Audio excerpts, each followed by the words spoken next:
You've been on a lot of teams in your career, but to this point, playing this many games this fast, is it possible to see progress from this group already? As you talked about wanting to put out better product for fans in that first game. How do you feel about that? Yeah, I think we're getting into a flow. I think, it's been hard with the road trip and all that. I think we have been tested. We've really made good strides. We just got to put it together, I think, for 4 games. I think we can see our potential. We can see where we want to play. Just making it good for the whole trip. What was kind of a key meeting or discussion after those first couple of games to kind of kick it into gear for you guys? I think just, allowing us to be okay with making mistakes as long as we play hard through them and we don't, have 5 or 6 or 7 in a row. Making sure we're smarter with the shots that we're trying to get and make sure that they're consistently getting into the paint and then getting out. Do you remember a 7-12 stretch you ever had playing basketball games in your life? No, this is crazy. This is, beyond anything I could have thought it to be. These 2 days off will be how vital do you feel like for you guys? Yeah, I know. I feel like we were all joking around it feels like we made it through that stretch and then we still play Tuesday, Thursday, Saturday, Sunday. So we're doing good. I think yesterday was much needed for everyone and we were able to walk in today and get ready. Where have you most felt the benefits of a practice today, and I think of practice out in LA as well, where then you obviously won after that practice? Yeah, I think, for sure for us to be able to get on the court fully and go through what we need to execute is really helpful. And just for everyone out here, you can see everyone's getting shots. Everyone wants to be able to just get their touch. It's hard when you play so many games in a row, especially on the road. Did it even feel like a normal training camp? It was a quick training camp. I mean, I haven't been in that many training camps, so for me it was one of my first ones, to be honest. So for me it felt like, a lot of new teammates this season and going out west. Seems like you guys spent a lot of time together. What are some instances in how you guys bonded through that? Yeah, I think just in traveling and these late night travels. The chartering's great, but you're getting back at 2, 3 a.m. So I think everyone kind of bonds over that. A few of us on the plane didn't sleep at all on the way back, so we were jokingly looking around to see who was still awake and stuff. So just, stuff like that just brings you closer as a team. Who was awake with you? Me, Aaliyah, and Victoria didn't sleep a second on the plane. Is that by design? I don't know. No, I would if I could have. Okay. You play the Storm and the Sparks again this week. Is there any benefit to seeing these teams so quickly, kind of like you did with New York and Connecticut? Yeah, to be honest, I don't know if there's huge benefit. I think for us, the scout is fresh in our mind. It is hard sometimes to play the same teams over and over again that quickly, but like I said, knowing the scout, feeling confident, we got a win last week. Against LA, we almost got a win against Seattle, so it gives us the confidence to go in and just be ourselves and know that what we did then is good enough as long as we clean a couple things up. You mentioned winning a game. First, you talked about how the feeling of a win could mean a lot for this team and the Wilbur team. Have you seen that even already, even though it's only been 2 days since they did? Yeah, I think even in our back-to-back in Vegas, you saw us come out a lot more confident in that first quarter.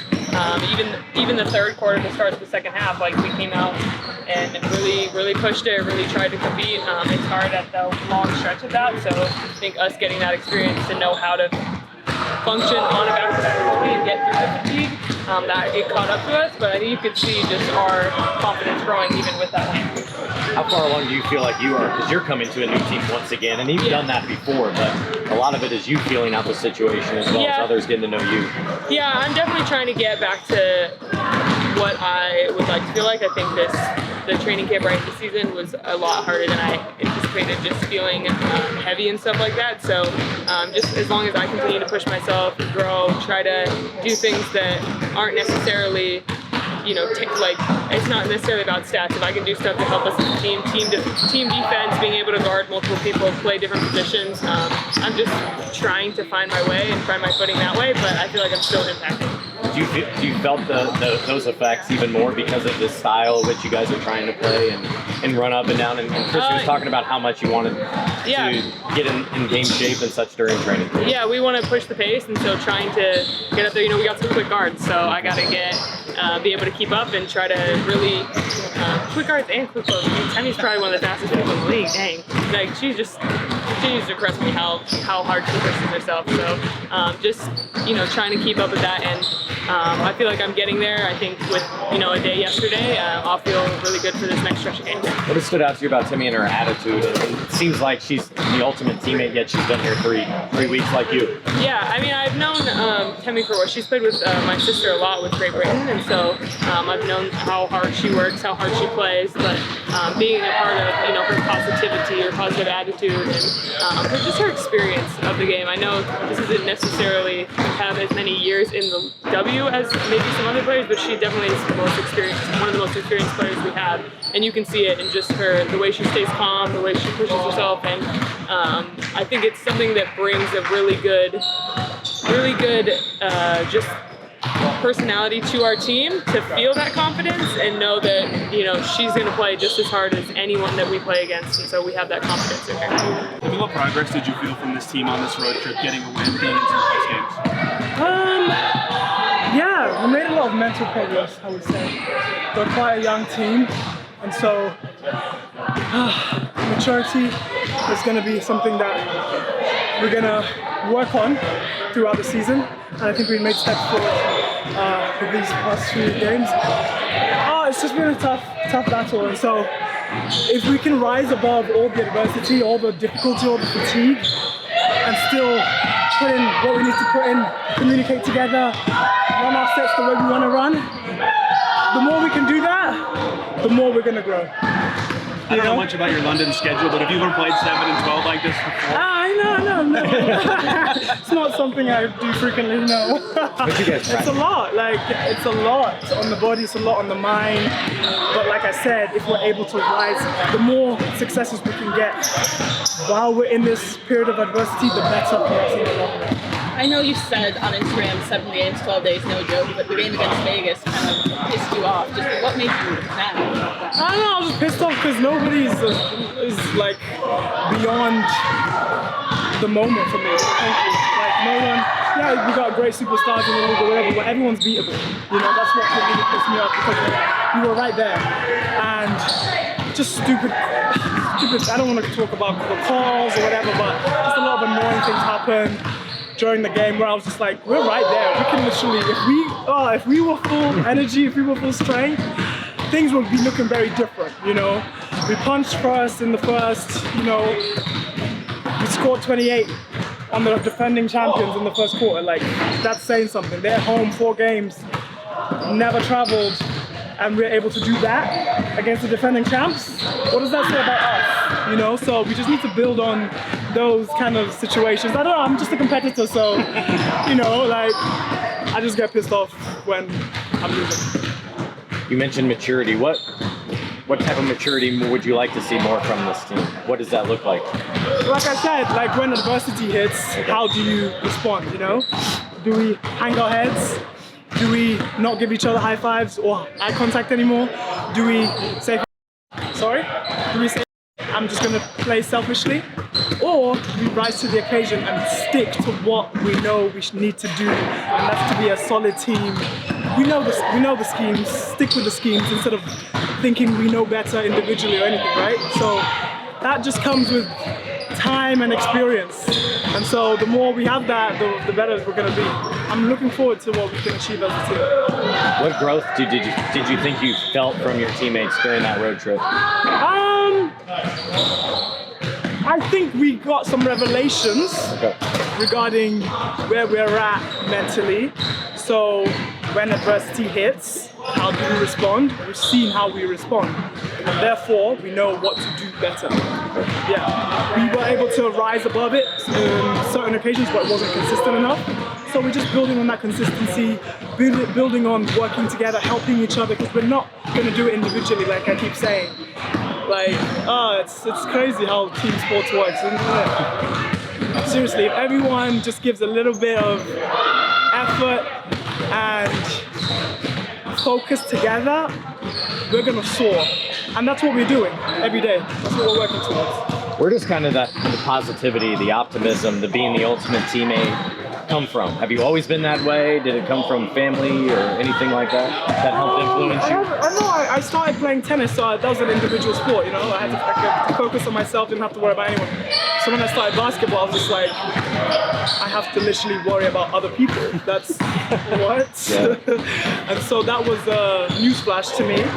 But when I realized I needed to be more vocal and more out of my shell, because I was quite introverted, I needed to be basically an extrovert on the court. I just had to do it. I had to come out of my comfort zone. I realized what my comforts were not as important as what the team needed. And so once I broke out of that selfish mentality,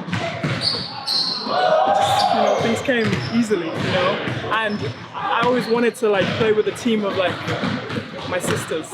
Imagine you're playing with your sister. Yeah. You're gonna fight for her. You're gonna keep talking to her. You're gonna do everything you can to help her. So that's always been my dream, to play with a team of sisters where nothing can get in your way. Any adversity that comes your way, you're gonna get through it together. So that's always been my goal. I'm still striving for that. So being an introvert, I mean, we've heard Christy talk about how you've spoken to the team and you'll speak up. How easily did that come to you then ultimately? Is that taken years overseas? Yeah, it's taken years and it's taken experience and it really starts with leading by example, because once you're busting your butt on the court, doing everything, then people are more likely to listen to you, right? When you're working the hardest on the court, right? Then you have more of a say. So, and also I'm just older, I know what I'm talking about. This is not my first rodeo, man. But like I said, it didn't come naturally. I literally had to force it. I had to fake it to make it. Mm-hmm. So a lot of the times you come to practice, you're not even feeling like even being here. You're not even feeling like getting out of bed. You're not feeling like looking at somebody in the eyes or giving a high five or saying, let's go. That's the last thing you want to do, but you force yourself to do it. And then you fake it, and suddenly it becomes your reality. It becomes real. That's how it really has been to me. I've faked it so much, I'm now it. What age did you kind of make that transition and focus more from tennis to basketball? Well, I started at 14. 14. Yeah, I started at 14. And then I would say I became more of a team player, not a team player, but come out of my shell around college. Okay. Yeah. Did anyone help bring that out of you, or is that something you self-aware that I need to do this? It was quite self-aware, I would say. Nobody really said, you have coaches who say what you need to do and what you have to do as a team, but nobody said to me specifically, this is what you need from me or whatever. I just saw older people doing it, and I saw that's what works. So I was just like, okay, I have to do that as well. Yeah. It seems like you and Caitlin have a really good connection on the full court pass. Is that something you guys talked about and then did, or is that just something you figured out just by, rep? Just figured out, She's a smart player, I'm a smart player. When the play is open, you're gonna pass the ball. So, and I'm always sprinting on the floor. So, and she's a great passer, so she's always gonna pass it if I'm open. I know that. No, it's really amazing because we haven't had many practices together, but the connection is just there. I feel like I know, I'm getting a better sense of what she's about and what she's gonna do. And so I just try and get into the right positions, try and make something work. Yeah. Does she know your name, or do you just know it's coming? I just know it's coming. She's one of them. I've only had a few of those kind of point guards who you just know sees the play before it's happened. So I'm going, I know I'm open, I'm like, the regular point guards, I'm like, they didn't see it. But Caitlin saw that, she saw that before I was open, and then I'm surprised, I'm like, damn, oops, sorry I missed it, okay, I got you, I know what you're about. Yeah, it's nice.